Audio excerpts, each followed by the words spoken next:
hello, and welcome back to another episode of Riqueza podcast. Today we have a lovely special guest, Aide Hernandez from Gradconmigo. I don't know if you followed her on social media, TikTok or Instagram, but I love her content because she is someone who's really destigmatizing the journey of being in grad school and pursuing, higher education. And as someone who has a master's degree and didn't have community like this, I'm super happy to see it in today's day and age. So hello, Aide, and I would love for my listeners to get to know you.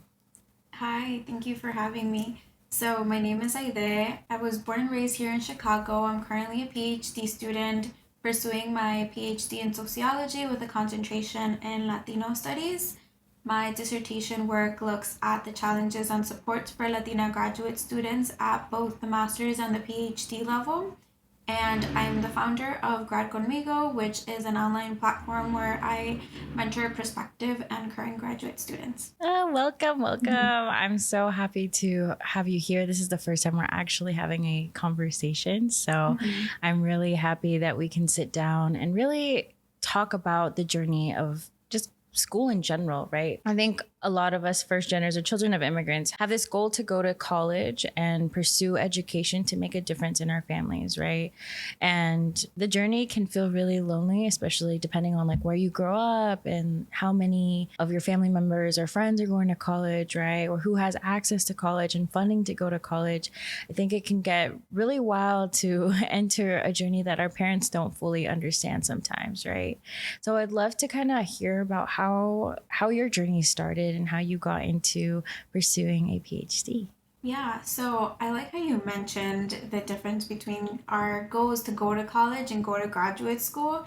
And so going to college for me was sort of a thing that was expected of me. I knew I was going to go to college, which I had just imagined it being the undergraduate level. And so, right as I was approaching my senior year of high school, I was applying to colleges. I intended to declare a major in elementary education. So, I wanted to be an elementary teacher. And so, I only looked at schools that had a really strong education program, but outside of that, I didn't really know what to expect from going to college. And I unfortunately dropped out my first semester of undergraduate at a private school. It was a Christian based school outside of Chicago, and I felt completely out of place. I quickly realized that I didn't want to teach elementary ed, and I dropped my classes my first semester and I transferred to a public university that was closer to home.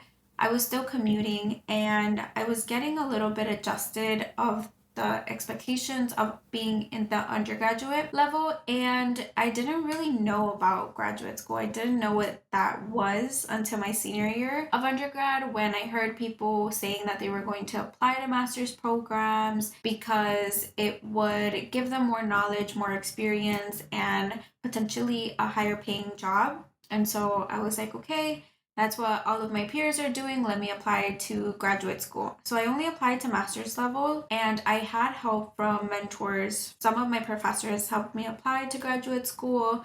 They told me about the things that I should include in my statements and helped me apply to some scholarships. Outside of that, I really didn't know what to expect. I had one professor who suggested that I apply to PhD programs, but I never really saw anybody that looked like me that had a PhD, nonetheless, any type of college degree. And so I thought that getting a PhD was completely out of my reach. I just imagined like older folks who had years of experience in the field, who were PhDs, who were professors. And so when I was in my master's program, I got a little bit more information about what a PhD was, and I circled back to my dream of becoming a teacher. And so I wanted to pursue a PhD because I wanted to teach at the college level, because I didn't want to teach at the elementary or the high school level. So I thought that circling back to teaching at the college level was going to fulfill what my career goal was since the start, which is to be an educator.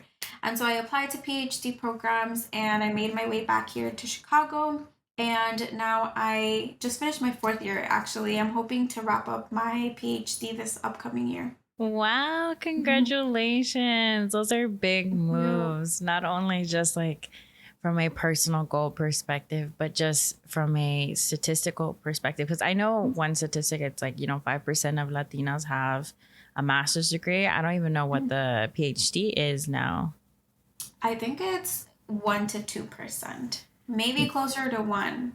But we have seen an increase even at the master's level. There have been high jumps of Latinas getting a master's degree. Yeah, as someone who pursued my master's, I did it because when I was in undergrad, I got my bachelor's in finance, and there was a connection to another university. Some community colleges have connections to larger universities in order to get more students to, obviously expand, get scholarships to move out of their hometown. And so there was a connection to a university at my state. I went to Dixie State University, and they had a connection to Utah, University of Utah. And long story short, the only reason why I went to go get a master's was because I was going to get my master's degree pretty much like 50% off because of my connections with the university and my scholarships. And plus, I worked at Goldman at that time, and they were going to pay part of my tuition. And so I was like, well, this is the perfect time. So I took a year off after my bachelor's, and I decided to pursue my master's. And I did it for the same reason of like, I want to learn more. This is going to give me more career potential. There's not a lot of people like me pursuing master's degrees. And I honestly didn't know what to expect because college was already something that I didn't even know how to figure out. I think a lot of first-geners, we're all figuring it out for the first time, right? The first 2 years is just like repeating high school. And then the next 2 years is like, really getting into the specifics of your focus, right? Your degree. And then master's is a whole other like emphasis on whatever topic you decide to study, right? And for me, my experience in getting my master's, I was just very lonely in the sense that there was not a lot of diversity in the field. And especially for me studying finance, it's a highly male dominated career. So there was even less women even in the program. And then Latina at that, I was like, there was like one or two of us in my program. And so now there's more and more Latinas. And as you mentioned, getting master's degrees, I would love to kind of talk about that journey of how do you know when a master's degree is really going to be adequate for you and be what you need in your career versus, not going to get a master's. Yeah, I think that's a good question to think about when you're exploring your options of going to graduate school. And I think from my experience, I was sort of encouraged to pursue graduate school at the master's level.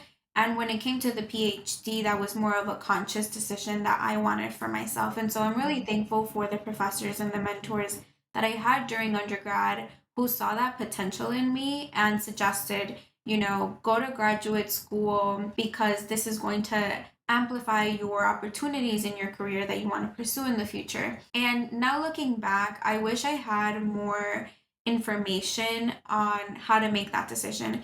And so on social media, I share some of the resources on what to consider when thinking about applying to graduate school. And so some of them are actually not even very relevant to the program itself, but they're more about you and where you are at life right now. So some of the questions are, do you have the social, emotional, and mental capacity to take on graduate school, to take on school? Because it's going to take up a lot of time and energy that may not be a good fit for you at the moment if you have other responsibilities that require you to invest that time and energy. Other things would be, do you have the financial means to go to graduate school? And so oftentimes, especially at the master's level, there is little to no funding because these are considered terminal degrees. Because they're very short degrees, you're expected to pay for them. And so sometimes people can't afford to go to graduate school or can't afford to take on more loans. That's completely reasonable. I always tell people to really consider the financial aspects of going to graduate school because for me, I thankfully have gotten all of my schooling paid for. And I know that is a very rare and privileged opportunity that I've gotten because a lot of people have to take out loans. And so that's a real thing to consider when applying to graduate school. And then comes other more logistical things like if you were to have to relocate, is that something that you could do? Could you pay rent at the new place that you're going to be living at? Can you be away from family? Maybe you have family responsibilities that you need to physically be at home for. And so those are some things to consider. And then going into graduate programs themselves, considering the knowledge and skills that they're going to give you, who is at these institutions, and what are they going to provide you with to get the career that you want. And so you really have to think about what your end goal is and who and what is going to get you there. And so we oftentimes are thinking about these institutions as being really grateful for entering these spaces, but I think we should change the narrative and think about these institutions as agents that are working for us as well, because at the end of the day, we're not just getting a degree, but we're getting set up for a future career that we want. 100%. You're also getting the network that the university has as well. And that's something that I was told, when thinking about, I'm in the process of thinking about going to get my PhD as well, because I am currently in the point in my life where I love studying, but I don't want to get like a financial planning degree. I don't want to go back to school to really specify in finance, which I already have studied finance. I actually want to study the economical impact of the Latinx community in the United States. I really want to study our growth and how our potential wealth will change over time, as we're the fastest growing population in the United States, right? So similar to what you're saying, what is this end career goal, right? I cannot get the funding right now to do all this research by myself at home. That's just not something that's really feasible for me. But I also have so much to learn about, like economics, and sociology will be involved in that. And so when you were saying all of those things, I'm like, yeah, that's really true, that you have to really think about, one, your personal economic standpoint, your personal emotional standpoint on how you're feeling. Can you take an extra load? Because I know for a fact that grad school, getting my master's, was an extra 10 hours a week of work. That was a lot of work, while also working a 40 to 50 hour work week, and sometimes more. And so I love that you brought that up about the emotional toll that it might bring into your life going to school, as well as the financial, especially now with student loans and everything like that, where people are really overwhelmed about how they're going to pay even their undergraduate student loans. So if we cannot financially afford going to grad school 100%, there's things that we need to consider, whether it's scholarships, if available, even if we have savings. And I know that's really, hard to save for college like that. Programs range from, 30,000, 40,000, even more than that, depending on your university, right, for masters. But the most important part that I love that you mentioned was the very last one, right? What are you going to get out of it? I feel like a lot of people don't realize, they want to get a degree to say they got a degree, right? Because their parents are telling them, oh my God, you need to do this. You need to get more degrees. Tienes que estudiar más, tal vez te va a ayudar, right?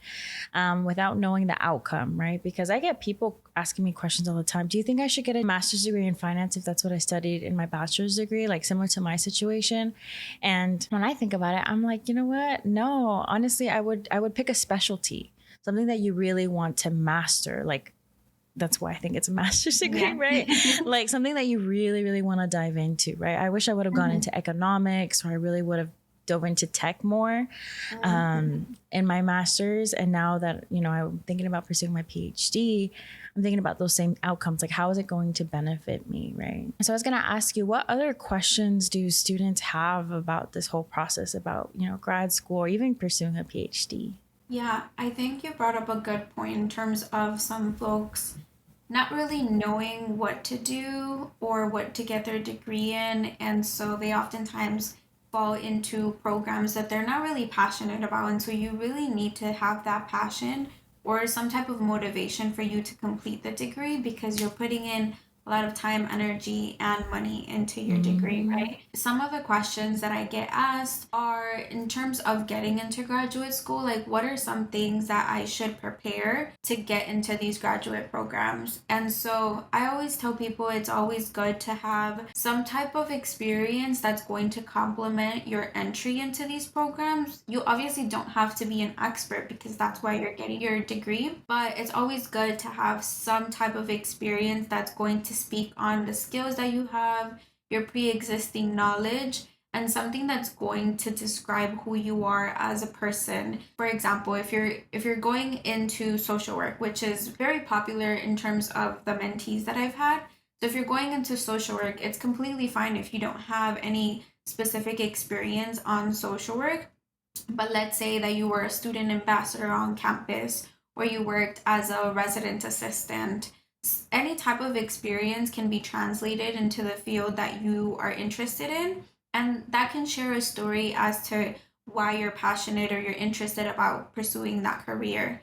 And so I think speaking the language of these institutions is really important. So knowing who you are as a person and what you have to provide is going to be really important to describe in your statement.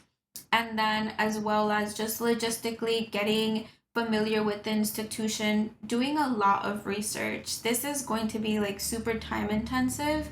And this is what took me a long time. My first round, when I was applying to graduate programs at the master's level, I was looking at all of these different schools and I was really picky as to what programs I wanted to go to because I wanted to be in a major city, which is also another thing to consider is where do you want to live and where do you feel like you're going to succeed both socially and academically. And so I spent a lot of time looking at programs in California, New York City, and Chicago. I spent hours looking at their websites, emailing people, trying to get some information. And so that's even prior to the actual application itself. It's going to take a lot of time for you to decide what programs it is that you want to be. And you should be very picky and selfish in this process.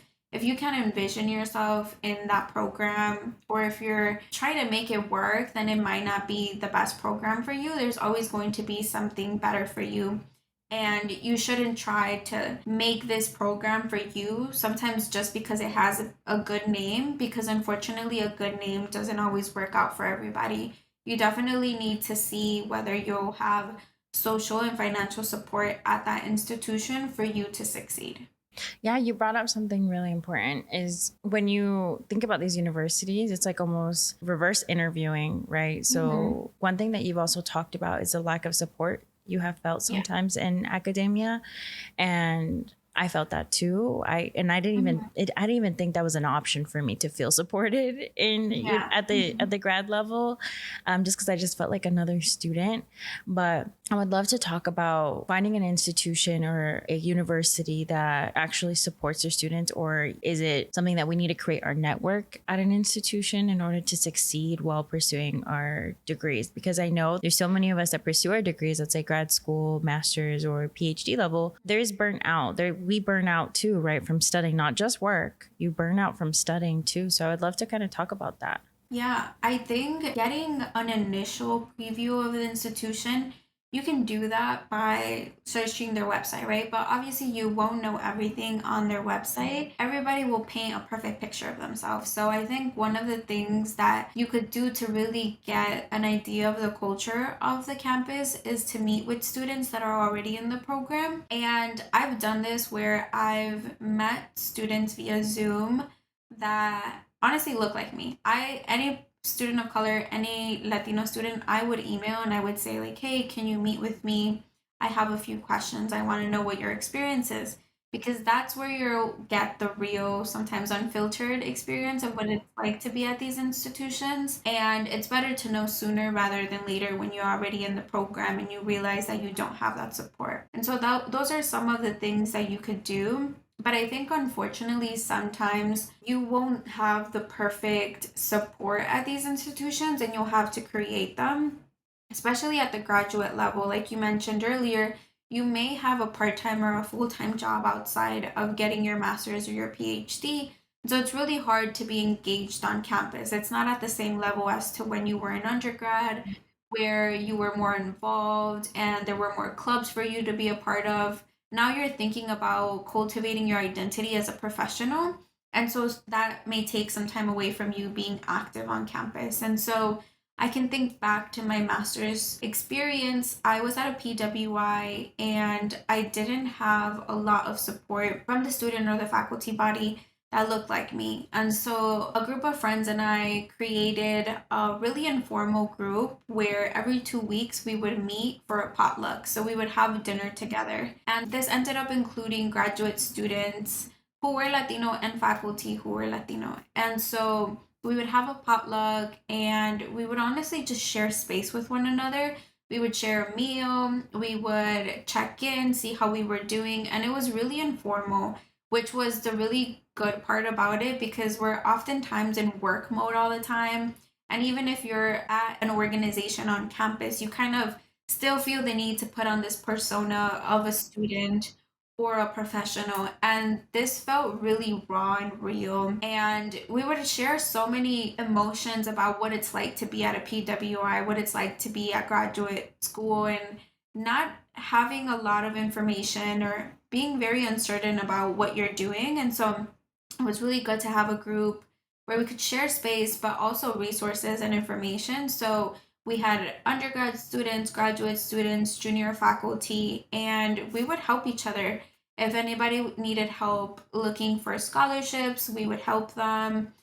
Any jobs, applying to graduate school, it was like a hub of resources. And so we didn't see this on campus already, so we felt the need to create it. And so unfortunately, it does sometimes cost us labor that we need to create these spaces for ourselves, but I think oftentimes it's better than somebody creating these spaces for us. And so that was a really positive experience I had on campus.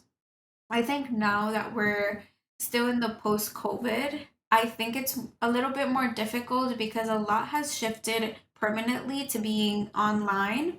And so this is where I see social media being a very powerful community where you can do those things, where you can meet people who you would oftentimes not run into in person. You can DM people, you can set up meetings online. And so I've seen that to be really beneficial in my experience where I get to reach out to people and I get to introduce myself and just say, like, hey, I see what you're doing. I'm really interested in this. Or just to provide support and make new friends. That has been really beneficial for me. I remember when I was in master's, it was right before the pandemic. I graduated the year of the pandemic. So I didn't get no ceremony. By the way, I never even got a walk for my master's degree because I was not going to wait a whole year to walk. But I just remember the only community that I could create was with my classmates. And I did have like a good circle where we would like talk about homework, talk about, opportunities, even careers. Mine was very professional oriented for like the finance industry, right? So obviously every degree is going to be very different in culture too. I think that's something really important to know. And so for me, it was like all about the professional aspect, like what jobs are we interviewing at? What potential opportunities do we see? Are we going to start businesses and stuff like that? And it was really helpful to have at least, 3 or 4 people to sit down and talk about these things because I wasn't on campus. Honestly, I would work from 7 a.m. to 6, 7 p.m. and then class would start at 8 and then I would finish at like 10, 10:30, 11 and then go home and then start again. And honestly, thinking back at that life, I'm like, damn, I can't believe I did that. I cannot believe I would, because my classes were 3 hours. I think the professional route, most of the time your classes are 3 hours long or 90 minutes, depending on kind of, each university is different, but something to pay attention to is just like the hours of dedication that you have to be in class. It doesn't conflict with your workplace hours, but nonetheless, I think the tip that you gave about creating community and creating support and being the thing that you don't see in your space is really important, and especially wherever you're studying at, or if you're deciding to pursue a grad degree in either master's or PhD, I think regardless, it's community. I think we're naturally socially like community driven, right? As even just first gen or even being from a marginalized group, we always like to build community. And so I think that's really important. What you said is just like finding resources, because to be honest, I was what my parents like to call trucha. So I would always figure out like, what's the next scholarship? What's the next thing? And then I would have friends that are not like that, right? They don't know where to find that, how to apply for that scholarship or that program or anything like that. So I love that you said that. And I think during the pandemic, everything shifted, right? Everything was online. And now that I think about it too, when you were talking about like, okay, what city do you want to live in? I'm like, okay, where do I move to if I want to go get a PhD? Can I do it online? Like, I don't even know if I can do a PhD fully online, because I know some people do hybrid where they travel for their school classes too for their PhD. Because I had a friend who did that. She would travel to California and she lived in Utah. And I think it's really important to find that community, and the power of now social media and the virtual aspect of everything. We can really connect and find support. And that's why I followed you and some other pages that talk about being in grad school, because I know what it was like to feel alone and not have the support. I know what it's like to, navigate going to school. My parents don't know. They're not going to help me. I think that's something that you also talk about too, is like the family support of going to grad school and navigating this pretty much for the first time, right? Because especially if you're first generation, this is all happening for the very first time. Like, there's no guidance. When I was going to ask you, what would you recommend for young students who want to get into grad school to like make connections or find mentors or support in this journey? Yeah, I think networking is definitely a big key to getting into graduate school and then to getting your career afterwards. And so I would recommend, if you really enjoy a book or an article, to reach out to the author and tell them a little bit about what interests you from their work, what you're interested in. That helped me a lot in the initial stages of applying to graduate school, is getting to know who these folks were and seeing if we were even compatible. Because oftentimes, a lot of students go to these institutions because they really like somebody's work and they want to work with them. And then they Mhm. come to find that they're not a good fit for a mentoring relationship. Whether that person doesn't meet their mentoring style, or they just come to realize that that's not a person that they want to build a relationship with, it's really important to know who these people at the institution are and what knowledge and skills are they going to give you, how are they going to provide you with mentoring, and how are they going to build your network. Because I always say that I'm a big advocate for going to graduate school, but I'm also aware that not everybody has to go to graduate school or college as is, right? I think it's really important to just really refine your skills, to network and see and explore your career options. And so, if you want to go to graduate school, I think definitely networking is going to be an essential tool for you to navigate these institutions. So, meeting the faculty, getting to know them, and just exploring what it is that you want to do, especially at the PhD level. You're going to grapple with these ideas and these theories for years, like literally years. And so you have to be really passionate about what it is that you want to research and know how you will translate that to a job. And so for a PhD level, you oftentimes are either staying in academia or, like you mentioned, doing research outside of academia. So, whether that is what you want to do, or maybe you just want to go at the master's degree level and go on to practice, you should know or explore your career options, whether that's pursuing a master's or a PhD, but also knowing what these institutions have to offer you. And it's not just a degree, like you said, it's networks that are going to come from you going to this institution. Yeah, I think the value added in your degree, right? Don't drop $100,000 on a degree, and next thing you know, you're not making $100,000 Mhm. out of your degree. I think that's also really important to take into consideration, because I remember they told me, once I earned my master's degree, the average salary was going to be like 85 or 90,000 that was earned. Yeah, no, I never got to that at my corporate level, unfortunately. And it wasn't, like I said, it was more the institution than my actual degree. To be honest, that it was just more the institution that I work for. So my employer, not the university. But I would love to kind of talk about how the journey was for you pursuing a PhD now, because I honestly don't know the full experience either. So I know the master's experience is a lot of technicalities diving into kind of the topic or the subject matter that you want to study, whether it's, personal finance. This is just me in my area, but, or if it's social work or whatever that might be, as, tech, information systems, whatever. The PhD level, I feel like is different, right? So you said there's research and then academia. So when you say academia, is that becoming a professor? Yeah, so if you decide to stay in academia at the PhD level, that either oftentimes means that you're going to focus more on research or focus more on teaching. But sometimes the institutions make you do a combination of both, but nonetheless, there's still that emphasis. So that really just depends at what university you are employed at. And so some schools have more of a focus on research. So that means that you'll be conducting more research, but you'll still have to teach on the side. Or vice versa, you're at a teaching institution, which is oftentimes a smaller school, and your main priority is to teach and you're still expected to do some type of research, but not at the level if you were at a research institution. So it really depends on what your career goal is, even within the hub of academia.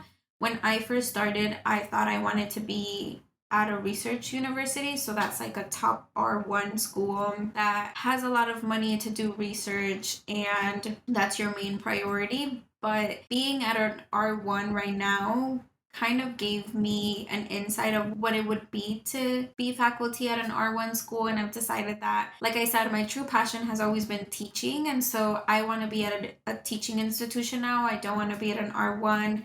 I really like the feel of being at a smaller school and having a smaller class size where I get to meet all of my students and I remember them by face and name, and I get to build these relationships because coming from an undergrad that was very small, I think that's what really helped me get through and not get lost in a big institution is I was able to know who all my faculty were. They got to know me, they helped me. I was able to establish those one-on-one relationships that not only helped me succeed academically, but sparked interest in what it is that I wanted to do professionally. So, getting to know my professors is what made me decide that I would rather be at a teaching institution than being at a research institution. So, even within academia and getting your PhD, there's an abundance of things that you can do. And so, it really comes down to what it is that you want to do career wise. That's interesting. Yeah, I know I want to retire professor. That's like my retirement plan is to be a professor. But that's good to know. That's really good to know, at least for me, because I love always. Again, I'm thinking about it. I'm in that process of okay, when do I want to do it? Maybe in a year or two, or next year. I'm thinking of applying, and it's nerve wracking. And I never thought I'd go back to school because after you like get one degree, you're like, I'm never going back to school, right? Then you get your master's degree, you're like, I'm never going back to school. And then here I am thinking about going back to school. And that just might be because I'm a nerd or something. But, I think it's if you have the opportunity to learn, if that's something that you're passionate about, pursue it, right? If that's something that you feel like you can get something out of it too, right? You don't have to chase a degree if you don't feel like that's not the career path for you, or if you can't study, that's fine. No one's ever going, at least we're not going to pressure you into grad school or pursuing college degrees. But I think the journey in pursuing it and making a impact in our community, because I feel like there's not a lot of us represented in higher academia. And I love to see that there's more Latinas and just Latinx individuals trying to pursue graduate degrees, right? Whether that's master's or the PhD level. Now, I was going to ask you about the scholarship opportunities for the PhD programs. Like, I know there's less in master's programs. I know that for a fact because as I was applying for a master's, I couldn't find a lot of master's degree scholarships. And there is some, but a lot of them were pushing for like PhDs and everything like that. So I would love to kind of know more about that process and how you navigated it.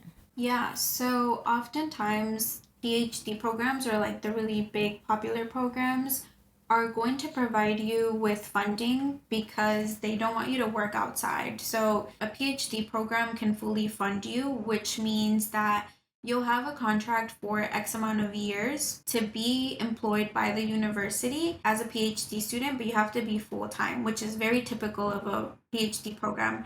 I don't really think there are part time PhD programs.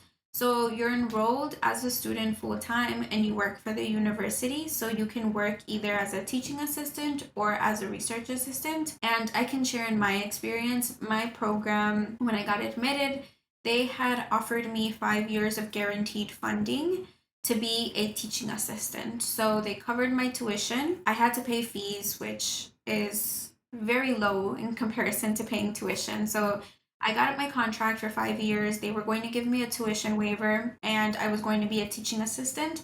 And with that, I get a stipend every month. Unfortunately, I'm only employed for 9 months out of the year, so that's just the academic year. For the summer, I typically just have to look for funding either in my department or outside.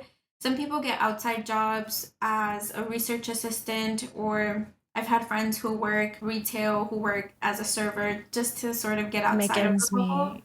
of Yeah. academia. But summers I do have to look for funding. But even though I've gotten secured funding, I still continuously look for other funding opportunities because living off a stipend is not enough. So I know some people in my program are parents, and so they need more than a stipend to sustain a family. And so either they work part time or full time outside of the program. And my program doesn't have restrictions on that. There are some programs that will tell you that you can absolutely not work outside of the institution because, once again, they want you to focus on completing the PhD. And so it really depends on what program type you're in. Sometimes it'll take you 5 to 8 years to finish. And so if you work outside of that, it's going to take longer for you to finish. And so typically your program, when you get accepted, they'll provide you with some type of funding package. And outside of that, you can look for additional funding from your department. So each department has allocated funds for their students. And on a yearly basis, there will be scholarships that you can apply to or small grants for you to do research, for you to go to conferences. And so I've applied to funding through my program if I need small grants to do stuff. But I've also looked outside of that. And so any email that comes through my inbox about any opportunity, I always consider because when I was in undergrad, I used to think about, when you're applying to undergrad and you're in high school, you think about the big scholarships like $50,000. And I used to be stuck on, oh, this scholarship's only $1,000 or it's only $500.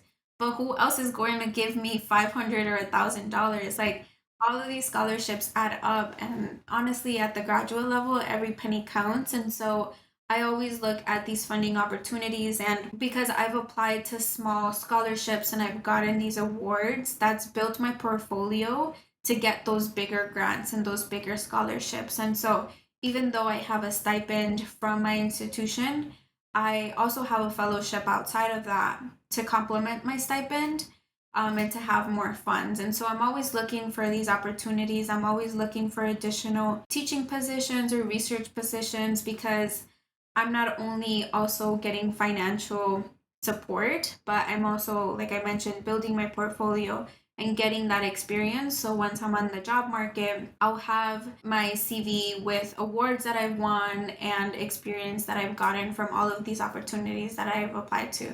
It's a lot of work to consistently look for money and look for opportunities, but I think at the end of the day it does pay off where you'll be able to network with people. And so I've gotten opportunities from previous jobs that I've been on, projects, and so it kind of like works in your favor when you get one thing and you apply to another.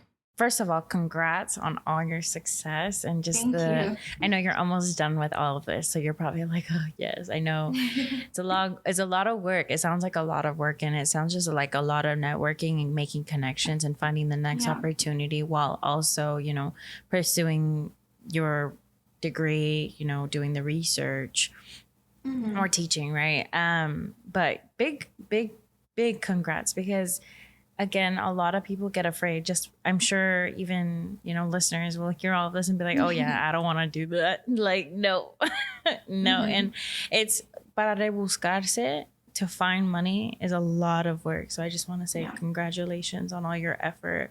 Obviously, you've made a community out of this, out of sharing your story, right? Because you're on TikTok, you're on Instagram, and I Hmm. love seeing how your experience teaching. I just saw that video of you, saying goodbye to your summer Yeah. students. How was that?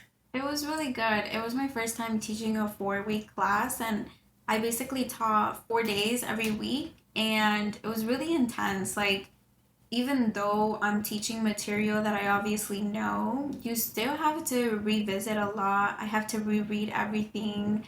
I took a lot of pride in my presentation, like my PowerPoints, because as a learner, I love visuals and I love getting the text and summaries. And so I really took pride in making sure that everything was organized, that I was relaying information clearly. And so that took a lot of work on my end. And doing that every day, I was like, shout out to people that teach school every single day and have lesson plans every day because I only did it for 4 weeks and it was a lot of work.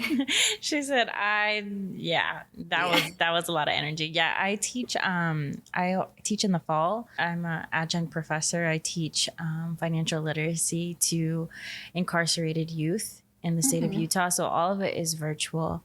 And luckily, I don't have to do much of a lesson plan because they're all in modules and Mm-hmm. it's already another professor's work. I just present it and teach it.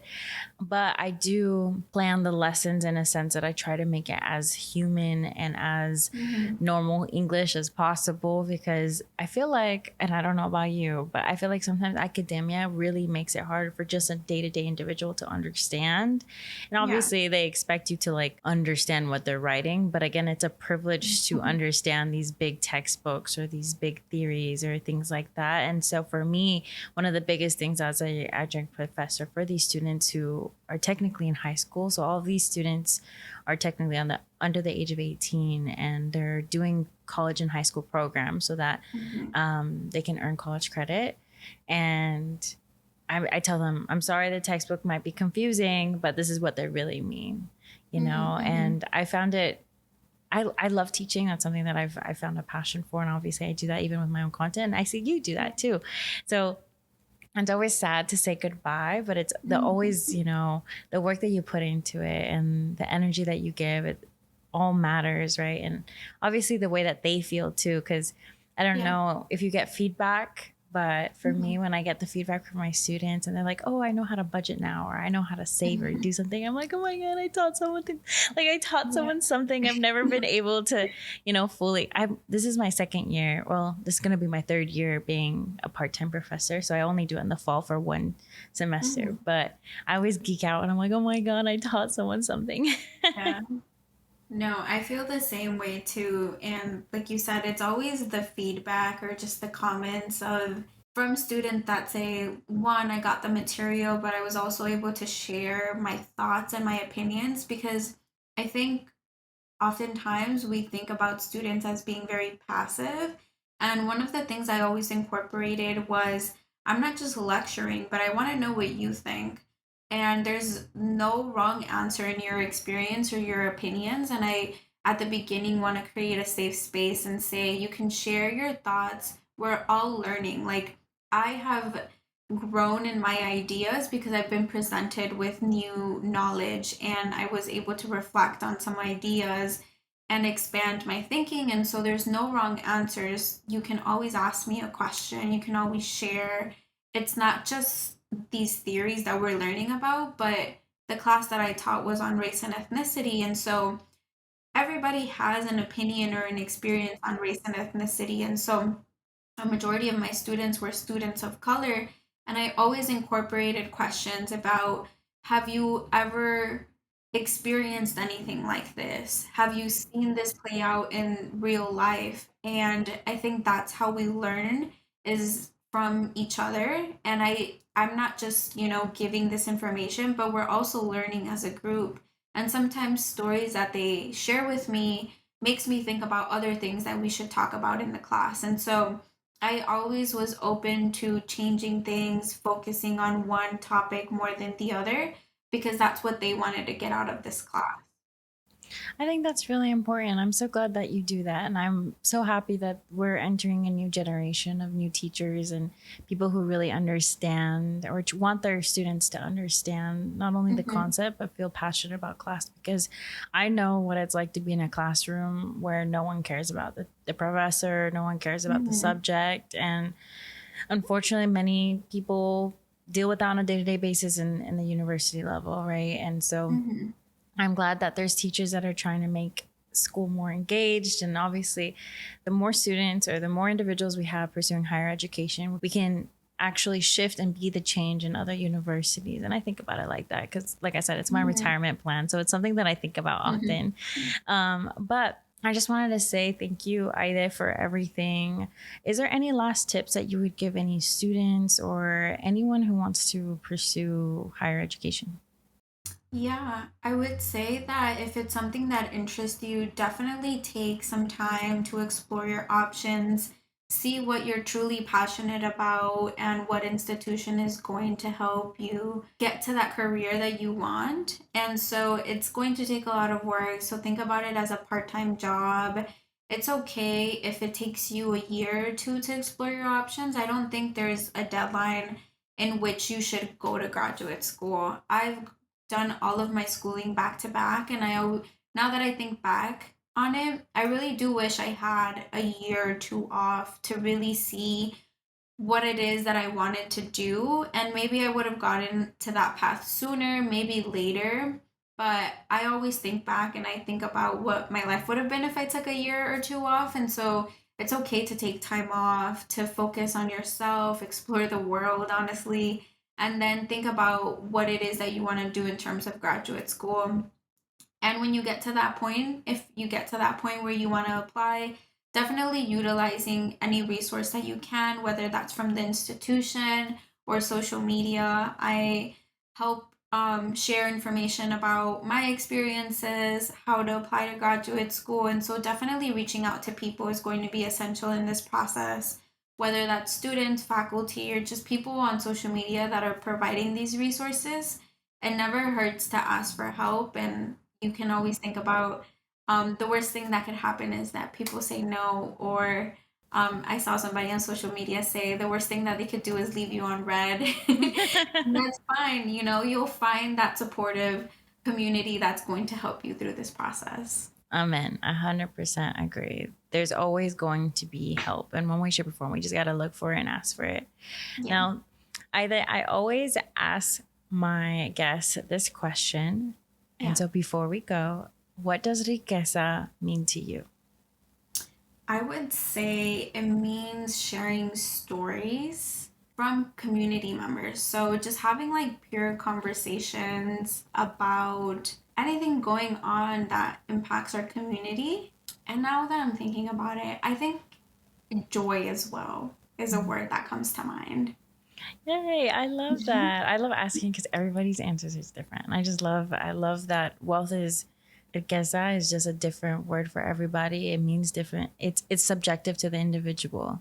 And that's really what it is. And I hope my listeners know that I love bringing on guests because not only do I find you inspiring and I think they would benefit from it, but I also learn at the same time, and we're all creating our wealth in different ways, in different times, in different moments. So thank you for sharing your journey. Where can everyone find you or get resources from you? Yeah, so I'm on social media as Gradconmigo, which is basically a play on grad schooling with me. And so I really try to showcase my identity as a Latina in all of the work that I do because I can't detach my identity from everything that I'm doing. And so I take a lot of pride in the duality of cultures. Yes. And any resources that you have for them? Where do they go? To Yeah, Instagram?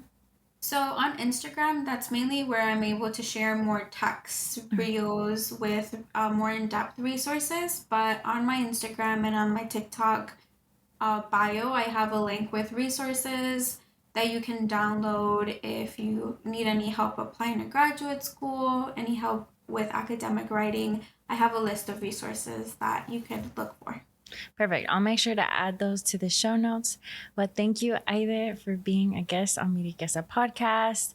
Everyone, please go give her a follow her journey. Feel free to ask questions. Make sure you share this episode with your primas, your primos, your tios, your tias, your besties. And as always, thank you, and I'll see y'all next time.